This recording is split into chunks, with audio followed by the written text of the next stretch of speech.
said. Anyway, let's talk about saying no. It's an important part of living well with chronic illness. But when you're brought up to be a people pleaser, how do you protect your boundaries? I'm Lena Anderson, like I said. I'm trying to be smooth, and I just never am. Anyway, let's talk about it. Say hi in the comments if you're watching, and I don't think anybody's watching at the moment, but if you do watch, say hi, and even after I'm live, I'll be hovering in the comments, and we'll keep the conversation going. So let's talk about being nice. So I'm Canadian. We are internationally known to be nice.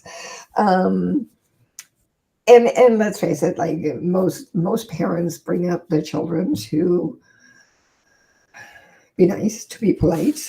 We all do. It's not a bad thing. I actually think it's a very good thing, and I wish more people were nice to each other because I think we'd all get further if we were nice. But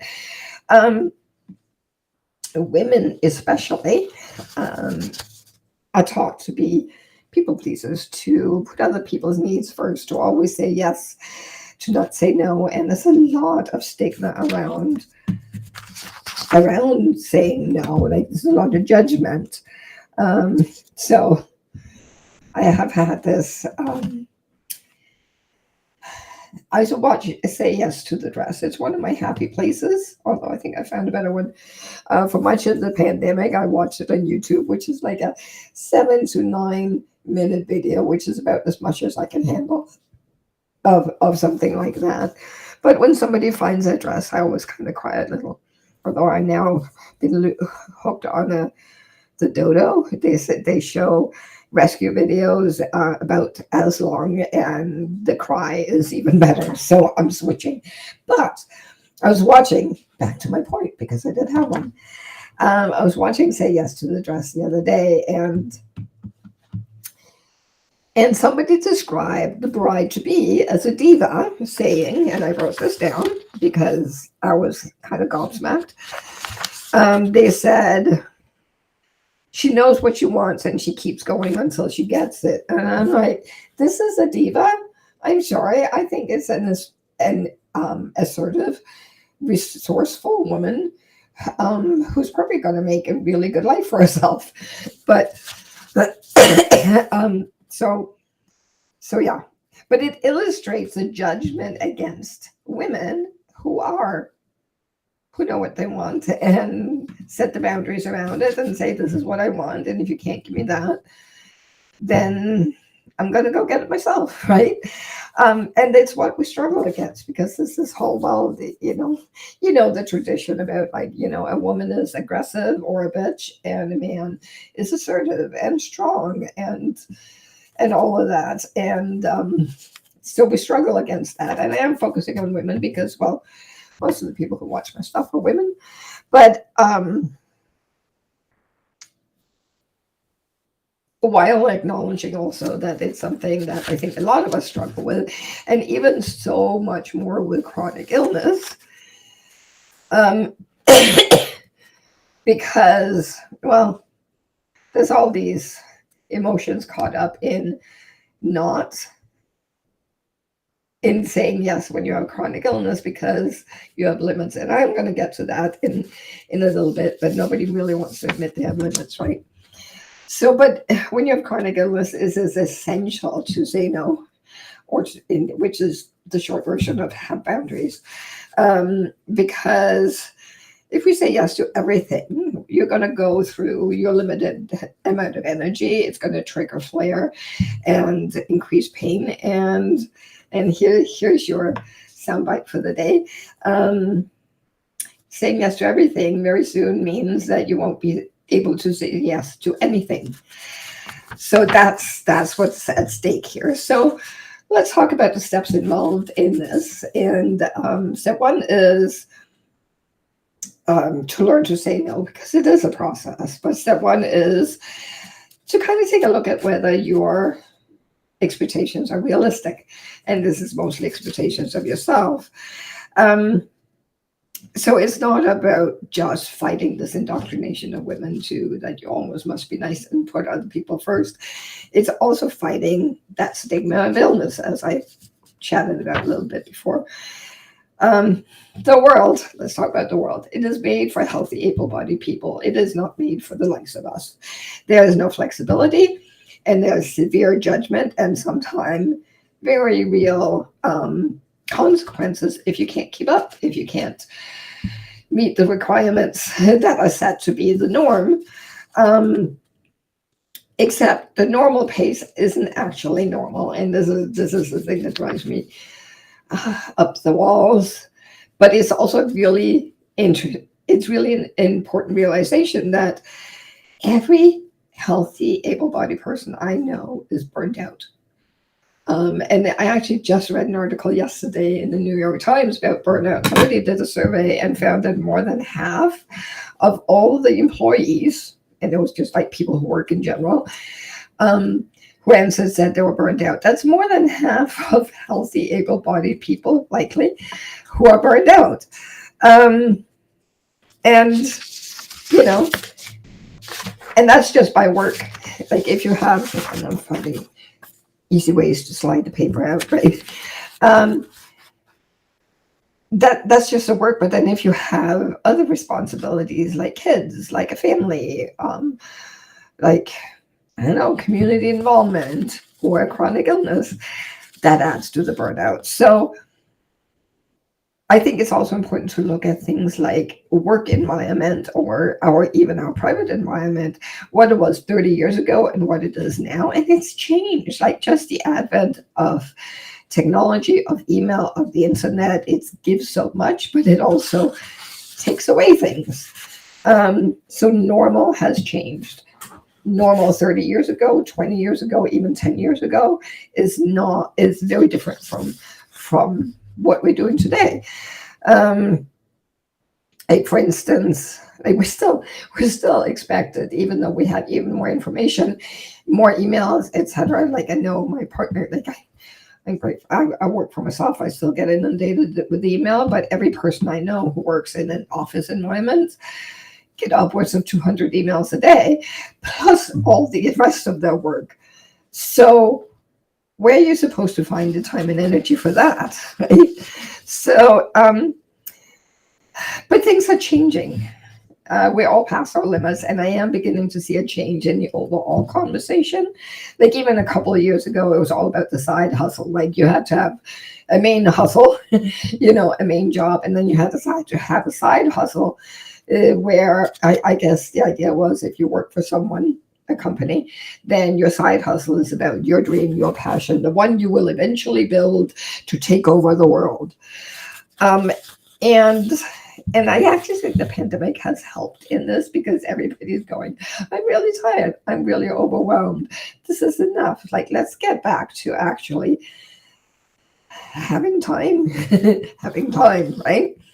And there's been more and more pushback against the idea of hustling and working constantly and all of that. So in the context of seeing this is what the general population talks about, right? And if the general population is looking at this, then maybe ask yourself if healthy, fit, able-bodied people can't keep up. Maybe your expectations of keeping up is not realistic because you have the chronic illness, which is like an additional full-time job, right? Just in managing it, but never mind the pain and the fatigue. So, and for me, the start of changing my perspective and changing how I feel about saying no was realizing that normal has changed and that it is not that it's not that I am failing or a failure for not keeping up. My list is too long. Like it's as simple as my list is too long for anyone. Like if I got I've been trying an experiment. I use Google Keep, right? And I'm trying to do a checklist of everything I need to do. There's the stuff I start the week with. And then as things come up throughout the week, I just add it to it and then click it and it goes down. And I'm realizing the list is like this long. And And I think if I showed it to anyone else, it would kind of just curl up and whimper. So it sort of helps to realize that it's not me, it's the list, right? It's not me, it's them. So step two in this equation is to figure out where your capacity is, where your limits are. Have you done any thinking about, like, maybe it's not you, maybe it's the list, or where your limits are? Because like this is one of the first steps to kind of getting to a place of knowing where your limits are and saying no. You've got to know when you need to start saying no. And there is a lot of conversation in the chronic illness world about respecting your limits, but I'm a writer, so I think a lot about words. And you might argue that I overthink about words, but here goes. I think this whole idea of respecting your limits, like, well, you don't really talk to other people, like the, aforementioned healthy, able-bodied people. You don't talk to them about your limits. So all of a sudden you have chronic illness and you have limits, and that's sort of stigmatizing, right? And it's internalized stigmatizing as well, that then admitting your limits is seen as weak. It's judged harshly. And I think that's one of the reasons that we don't want to admit our limits. Like, limits? I don't have no limits. Who are you to say that I have limits, right? It just feeds that place in my head. But, and of course it shouldn't be, because everyone has limits, regardless of health status. But this is real talk, and here we are. So maybe you change what you call it. And boundaries can work, because there is increasing conversation about having boundaries and owning that you have boundaries. But I'm going to sound like my teenage radical days. So we live in a capitalist society, and I am not a communist, but I think the fact that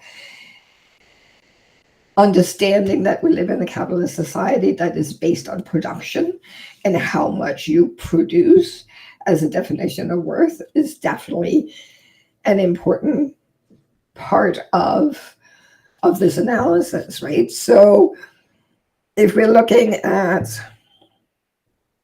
a business sense, on a production sense, like a business will have a certain capacity.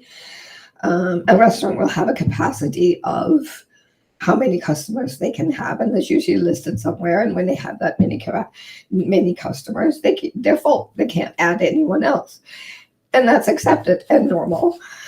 A business that produces parts or paper or whatever has a certain amount of capacity.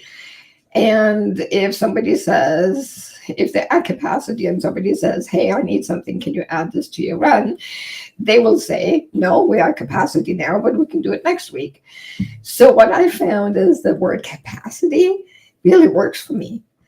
And it helped me realize when I'm at capacity, when I can't add anything else, in a way that the word limits didn't do. So it's more acceptable, I think, also to others. That capacity, they'll understand that. I've found out in conversations, if I say I'm at capacity, they go, oh yeah, I know what you mean, right? And then it doesn't become about me accepting, like, getting into this whole conversation about I have chronic illness, this, that, and the other, because everybody knows what it's like to be at capacity and what it's like to burn out. So I use that language. It also helps my brain accept it. Just want to say hi to my mom out there. Hi everyone, meet my mom. Hi mom. So I'm going on here without really asking your questions. Please feel free to share your experience, your questions, your thoughts on the whole. Does a word matter? Does it matter to call, whether you call it limits or capacity? Is that just me? So boundaries or capacity, like capacity speaks to your boundaries. Boundaries are a way to protect your ability to what you have to do, what you want to do. And when I'm done with this, I'll pop up a I wrote a post for my blog about one time when I realized that whole setting a boundary and protecting it was really important, that you can put it in after I was live. And here's the thing, like when you're aware of your capacity and how much room you have in your capacity, it becomes easier to say no. Because, well, and this is something that's not my notes, because speaking of the word limits, everybody, like our cultural message is about pushing past your limits, discover your limitless, like it's all like success is tied up in transcending your limits, which is why I think it doesn't work. But am I talking out in left field? Does this resonate? Let me know. But so now that you kind of know that you started thinking about your capacity and where it is, and like if you kind of looked inward, what would it say? Are you at 50% capacity? Are you at 80% capacity? Are you at 99% capacity? Or have you perhaps overfilled your own restaurant space? That's me. I'm currently at 130% capacity, and it's not good.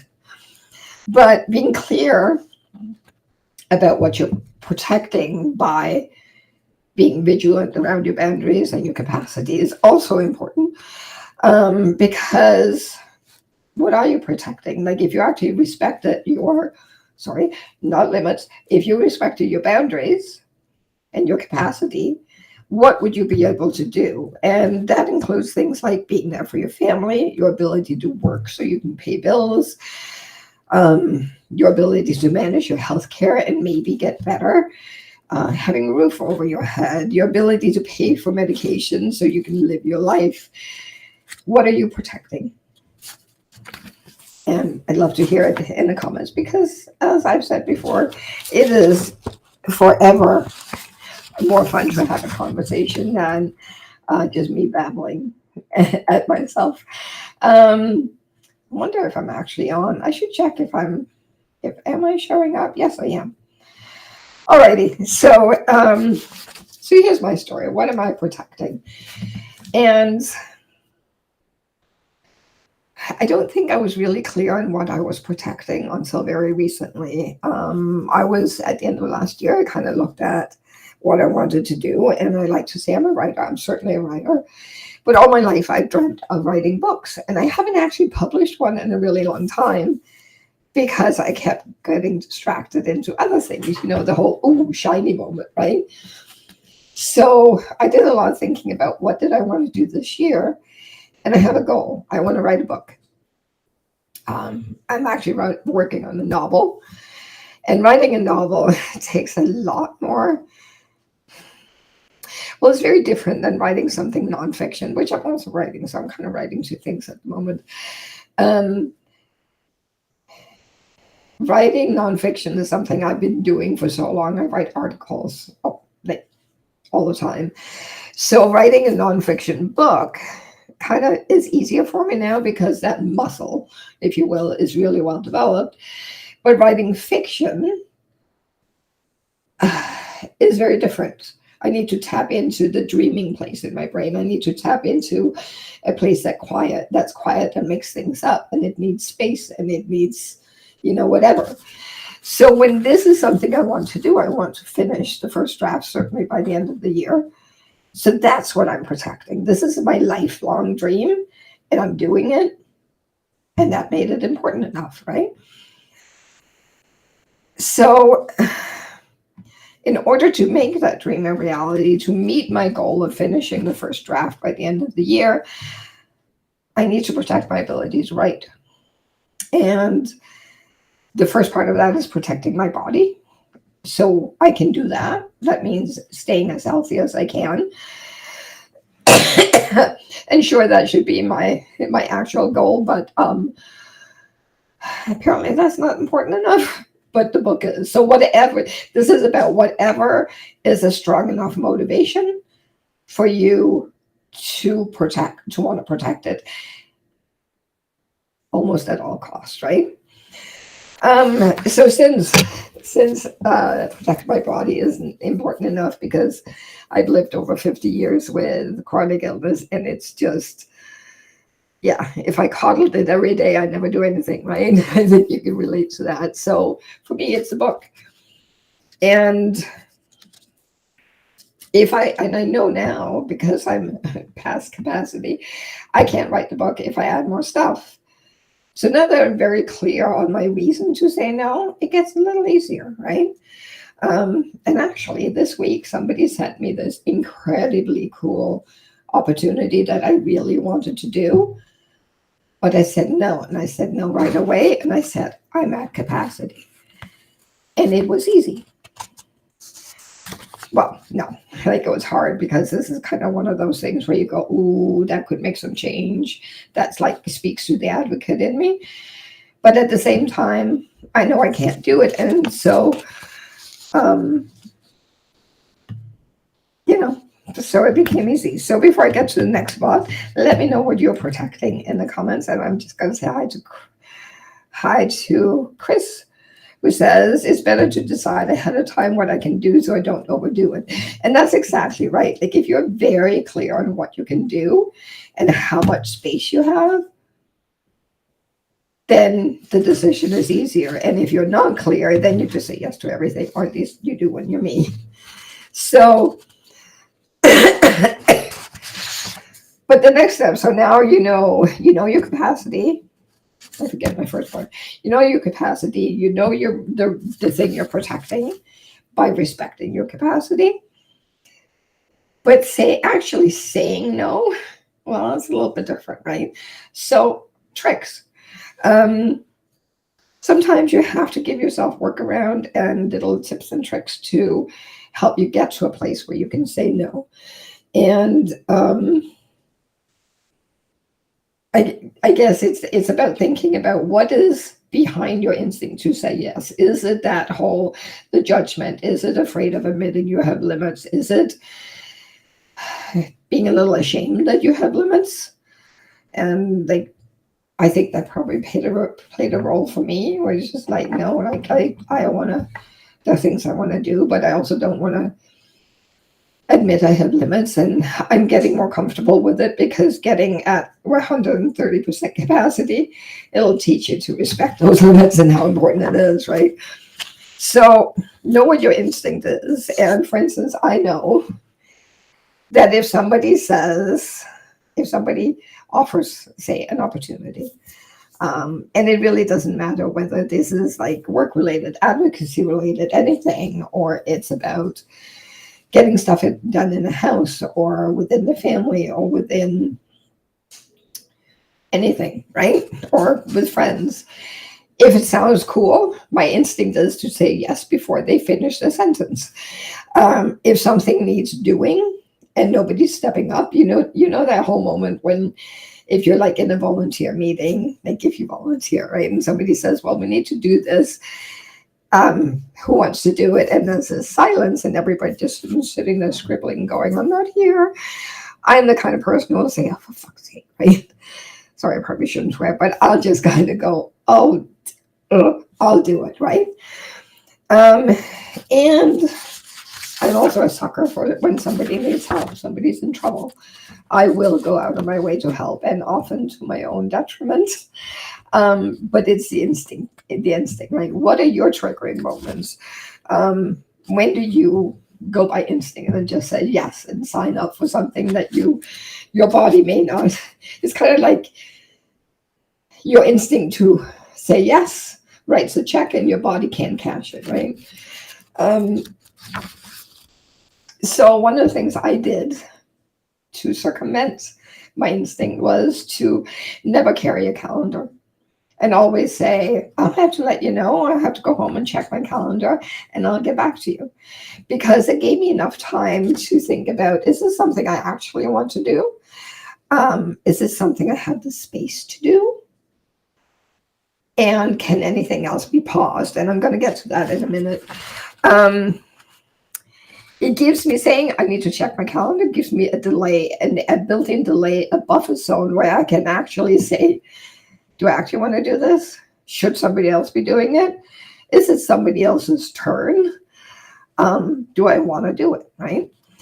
Um, and then we get to the, do you actually have time and energy?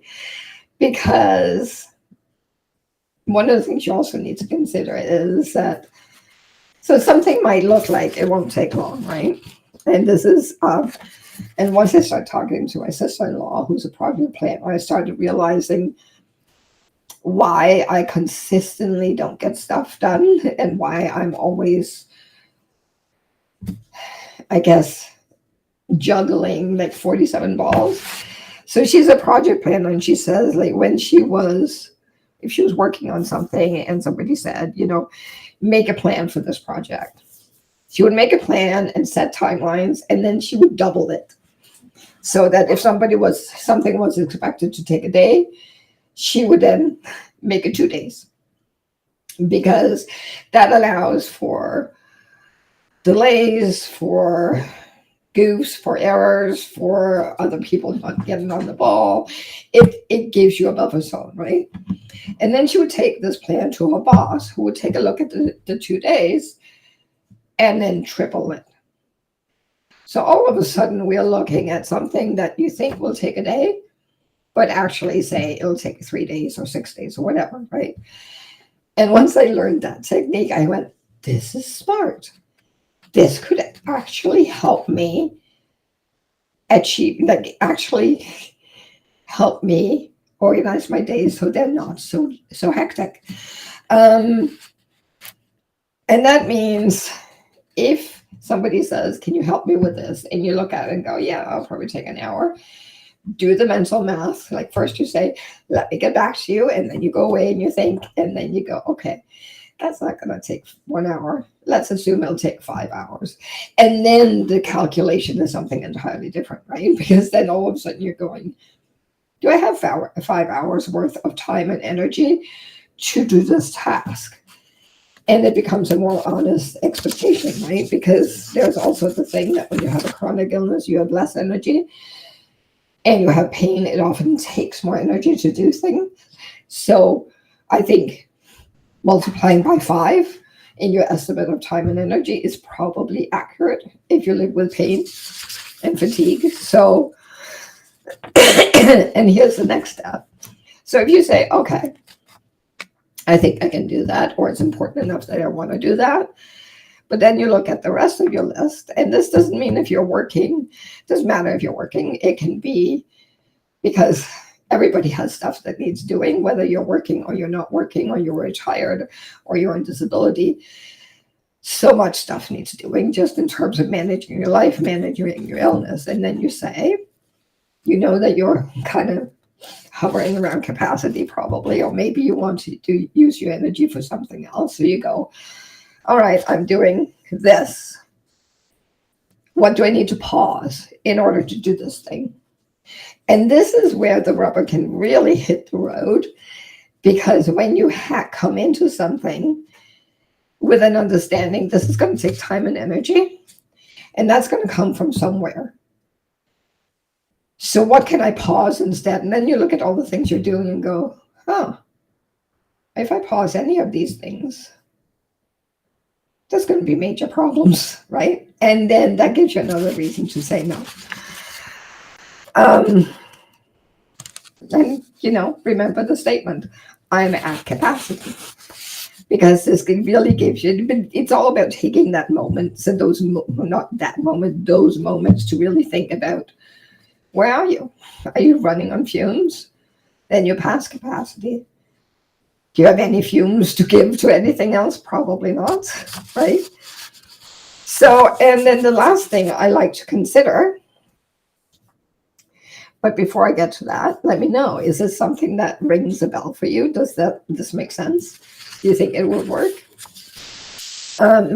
With the understanding that it takes a while to implement this, because when you have a habit of saying yes to everything, it's like unlearning a bad habit, right? So the last thing I try to remember as well is, this is the last thing? Oh, yes, it is. Is, can I do my best? And There's a saying that says anything worth doing is worth doing well. And knowing your capacity, knowing that it'll take 5 times as much energy and time to do something as you think it will, knowing that something will have to be paused in order to do a certain thing. Like if you've said yes to all of these, the next question to ask yourself is, can you actually do your best? Because this isn't just about you, it's about someone else. And someone else or something else depends on you doing your best. And if you're looking at it going, I'm running on fumes, I don't have anything to be put that can be paused, and I'm trying to protect myself, I can't give to this person, organization, thing, then you're no good to them. Like, then you're just going to create bigger problems. And for me, that was that opportunity earlier this week. Like, when first I said, I'm at a capacity, and the other person said, but I think you'd be really good for it. And I said, you know what? Not right now. I will not be really good for it right now, because I can't give this amazing opportunity that will create real change my best, and therefore it won't be successful. So somebody else is the better person for it, right? And that really helped. If I can't put in the work and energy it requires, or if I do that, I then can't do another job or another task or whatever to the best of my ability, something's going to lose there. I'm going to lose. I'll end up in a flare, but somebody else or something else is also going to lose. And that helped. It helped me say no. And it was really kind of cool to have that experience where I didn't need to think about it. I didn't feel bad about it, because I already know I'm at the point of being sick constantly because I'm so burned out and overwhelmed. So it's like, okay, now I'm not even going to think about having something else. But it comes, for me, it's all come down about the capacity and knowing where my limits are. So where are you? Let's talk about it, because I think that whole almost shame in admitting your limits keeps us from saying it. And maybe if we start just talking openly about it, it'd get better.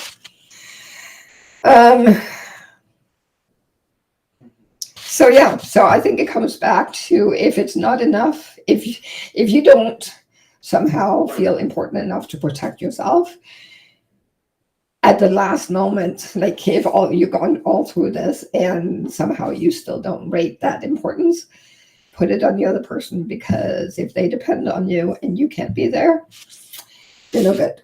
So what are some of your tricks to help yourself get enough time to say no? Do you have any? Let me know. How do you protect your boundaries? Do you know what they are? Is this something you need? Good conversation here. It's very much a process, of course. I'll get to you, or there's a couple of interesting comments. I'll get to them in a minute. But of course, it's very much a progress. It's a progress. It's a progress. It's one step forward, 2 steps back, but keep coming back to it and going, okay, so what can I learn from this latest time I tripped up, right? The key is to keep going and to learn from it, and knowing, and this is kind of where this has taken years to get to where I am now, although it has been accelerated in the last month or so. Sorry if you're hearing voices in the background. I think my beloved is in a meeting and pacing. Anyway, so this will hopefully eventually help you create strong boundaries, and thereby saying no. Don't forget, I have dropped a post or I will be dropping a post above that you can see how I protect one of my boundaries. And yeah, so let's talk to Libby. It's the first time I'm seeing you, Libby. If it is, lovely to see you. If I've forgotten that you've been here before, sorry about that, because brain fog. She says it finds it extremely hard to put ourselves first. And I think it's something that we all struggle with, but especially women, and then even more so, especially women with chronic illness. but it's also essential, right? It's like you just can't otherwise. Uh, Lori says, it's been hard for me to realize things are going to take longer with this disease. Still motivated to try, simply have to modify and be realistic with time management.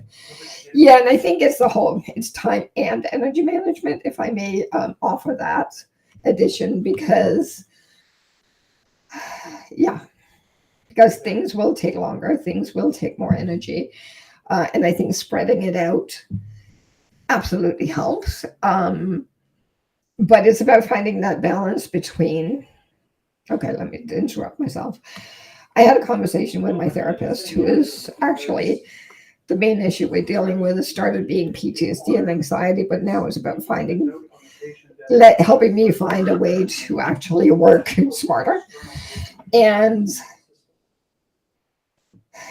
we were talking about the social pressure to achieve and produce, and also the fact that I, as a person, I like getting stuff done. It makes me happy. And it's not just about that, the capitalist indoctrination that only if you produce, that you're only worth something if you produce something. But you need to find that balance between, I want to keep going, I want to do stuff, and this makes sense for my body. And I really like, I'm like newly converted here to the idea of capacity because it's working for me. Give it a try. Let me know. And we'll keep the conversation going. If you do some thinking about this and you want to have say, and you think of something new to add it, please come back to the comments. Anyway, I'll be back a month from now to talk about anger and chronic illness and all of that. So I hope you can join me. Thank you so much for today. This was awesome. Have a wonderful day.